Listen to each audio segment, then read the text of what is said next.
My name is Hannah Reynolds. I'm 29 years old, born and raised right here in Dallas, Texas. For the last 7 years, my life has been about the quiet hum of heart monitors and the steady pressure of a hand on a scared patient's shoulder. I'm a nurse. I've dedicated my life to saving people. But in my own family, I was never seen as someone to care for. I was just there. A piece of furniture you forget is in the room. This is the story of how one dinner, one single act of cruelty, finally changed everything. The invitation had felt like a potential olive branch. It was printed on thick, cream-colored cardstock, announcing the engagement of my sister Claire to her fiancé Richard.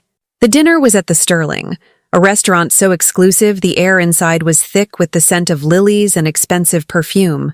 Crystal glasses sparkled under soft chandeliers, and every table was draped in pristine white linen. It was a perfect scene, meticulously designed to look effortless. It was Claire's world in a single room. I spotted my family near the head of the room. My father was laughing loudly and my mother was smiling, her hand resting on Claire's arm. Claire herself was glowing in a shimmering silk dress that probably cost more than my car. I felt a familiar knot tighten in my stomach, but I pushed it down. Tonight was about her. I clutched the small, neatly wrapped gift in my hands, a set of antique silver lockets I'd found after weeks of searching. Taking a deep breath, I walked toward them, managing a small smile. "Claire, congratulations," I said, my voice too quiet in the noisy room. "Everything looks beautiful." She turned and her perfect smile didn't reach her eyes. It was a smile I knew well, the one she used right before she said something designed to cut. She looked me up and down, taking in my simple navy dress. "Hannah," she said, her voice syrupy sweet. She glanced at the empty seat at the main family table, then her eyes flicked back to me, cold and hard.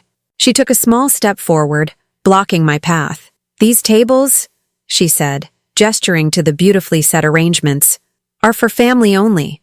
The words hung in the air, but I am family. Before I could speak, she pointed a perfectly manicured finger toward the far corner of the hall. It was a dimly lit area near the swinging doors to the kitchen. Shoved against the wall, next to 2 large silver trash cans, was a single metal fold-out chair. "It wasn't a mistake. You can sit over there," she finished. My breath caught in my throat. The sound of the party faded into a dull roar. All I could see was that lonely chair and my sister's triumphant smirk. She was enjoying this. She wasn't just excluding me. She was making a public statement. "You are trash. You belong with the trash." My face burned with a shame so hot I thought I might be sick. This was a verdict on my entire life, handed down by the people who were supposed to love me.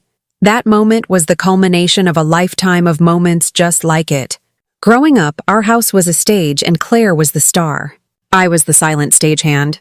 She was the princess. I was the forgotten handmaiden. When Claire wanted new dresses, my parents' wallets opened. When I needed new textbooks, I was told to make do with the school's library copy. They paid for her summer trip to Europe. But when I wanted to attend a 2-week nursing camp that would have helped my college applications, I was told money was tight. So I got a job bussing tables the moment I turned 16.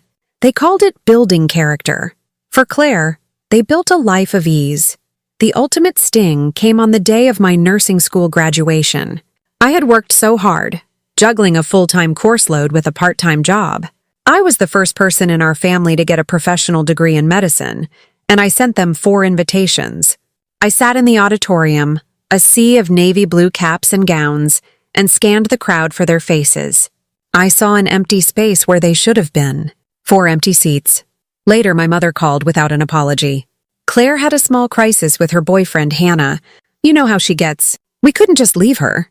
A 3-month anniversary her boyfriend had forgotten outweighed my 4 years of back-breaking work.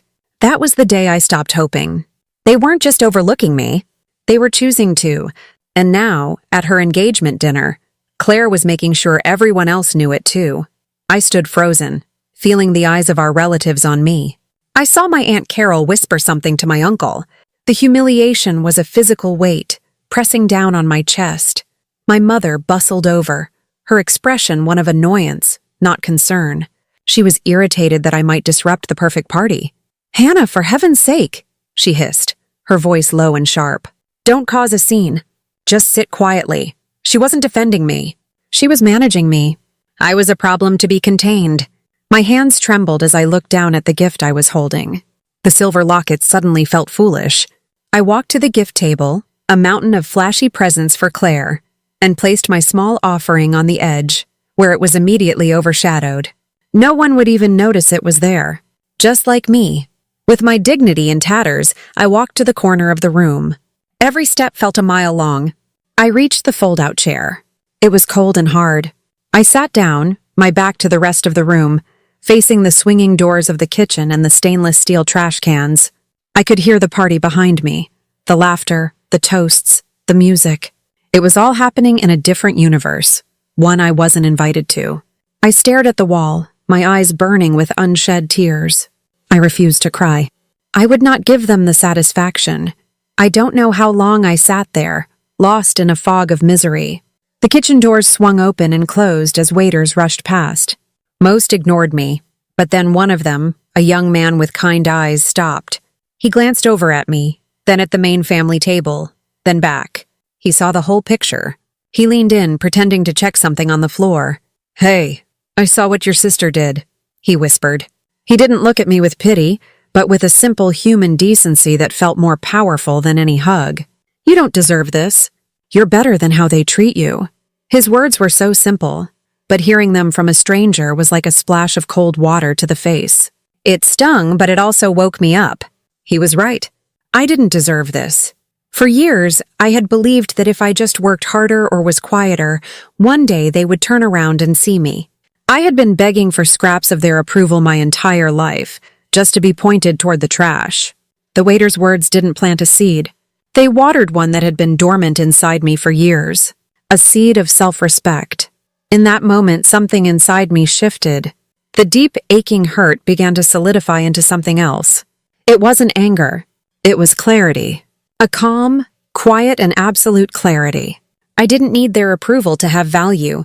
My value was in my hands, in the skills I had learned, in the lives I had touched, in the person I had become in spite of them. The trembling in my hands stopped. I took a slow, deep breath. I was done. I didn't make a scene. My victory wouldn't be loud. It would be quiet and absolute.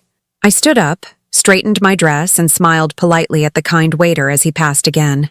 He gave me a small, encouraging nod.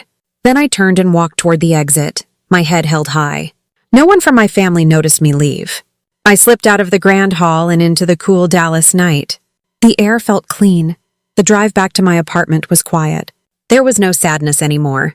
The space that had been filled with hurt was now filled with a firm resolve.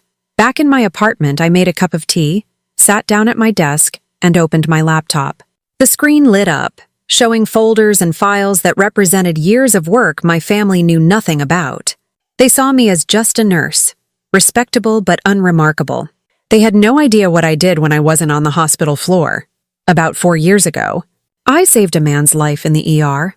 That man was Dr. Eris Thorne, a brilliant cardiologist and budding medical tech innovator. He never forgot what I did.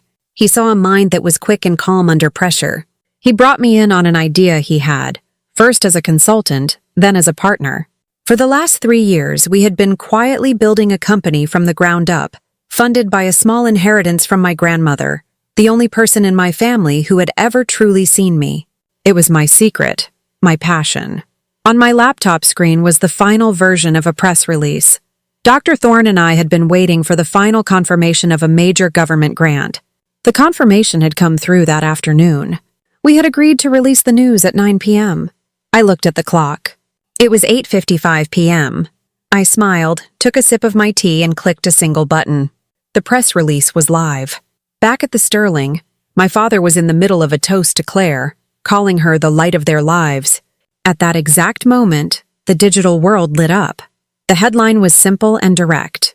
Reynolds Health Tech secures $45 million grant to revolutionize patient care. The article detailed the groundbreaking technology Dr. Thorne and I had developed.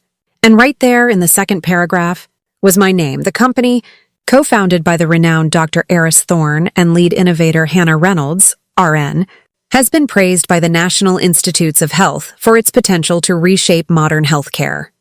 The internet moves faster than gossip. My name, Hannah Reynolds, began to trend in the Dallas area. My LinkedIn profile started getting hundreds of views a minute. Inside the restaurant, the first sign of the changing tide was a single phone buzzing. A tech investor my uncle knew glanced at his screen. His eyes widened. He showed it to the person next to him. Soon, a ripple effect spread through the room.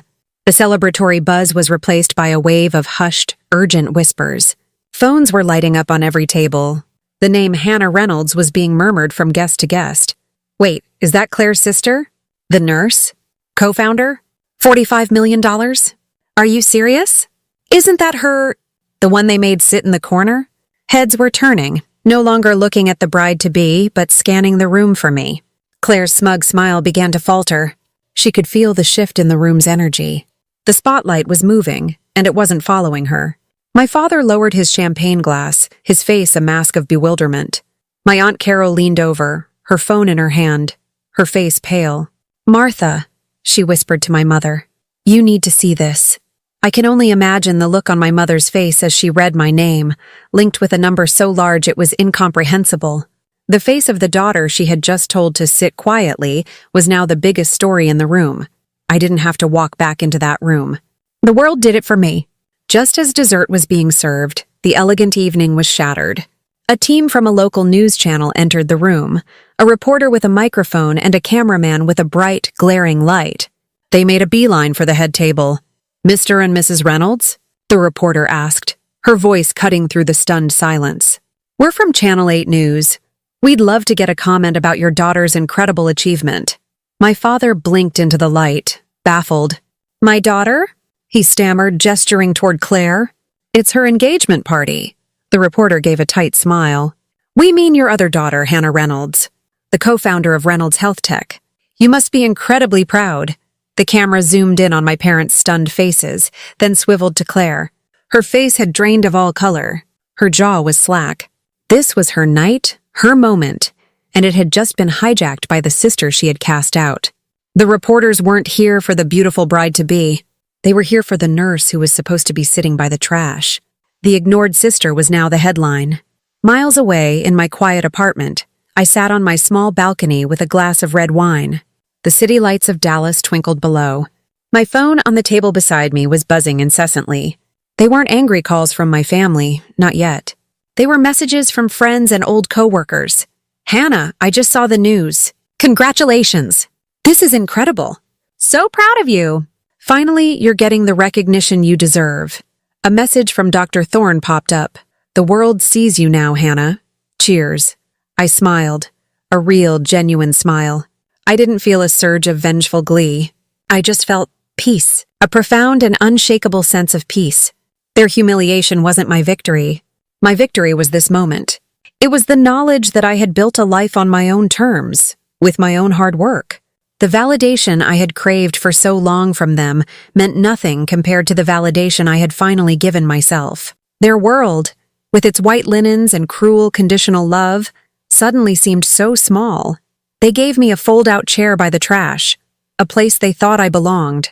But life and my own hard work had given me a seat at a table I built myself. It's a table where value is measured by character, not by family. It's a table where everyone is welcome. Have you ever been underestimated by the very people who should have been lifting you up? Tell me your story in the comments. We all deserve to be seen. And don't forget to like and subscribe, because there are so many more stories of truth that need to be told.